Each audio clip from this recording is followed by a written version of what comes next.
बोले बाजी, सदर नक्श की तीन टेस्टिमोनी तीन है। दिन जी 3 दिन बाद हमने नेक्स्ट डे हमने ना वॉशिंग मशीन ली थी। ओ यस, मुझे वॉशिंग मशीन की टेस्टिमोनी याद है। दीज थिंग्स जो है ना मुझे हैप्पी करती हैं।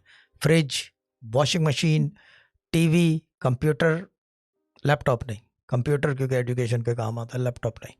चीज़ ये है कि कंप्यूटर, पीसी जिसे कहते हैं, पर्सनल कंप्यूटर, और क्या कहते हैं उसको, वॉशिंग मशीन, कुकर, और ख़ास तौर पे फ्रिज, ये सब चीज़ें मुझे एस्टॉनिश करती हैं। इसमें जो है ना वो खुश होते हैं जिनको हम खुश करने के चक्कर में रहते हैं। जब कोई ले ना तो खुशी होती है। बाजी अल्लाह ताला ब्लेस यू। कितने की वॉशिंग मशीन ली है आपने?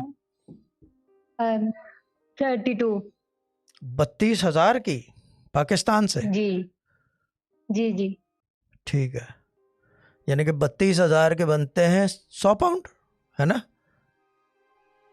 इतने ही बनते हैं 100। देख लो, ये चीज़ है। And this is what makes me happy, and this is what pleases me, and this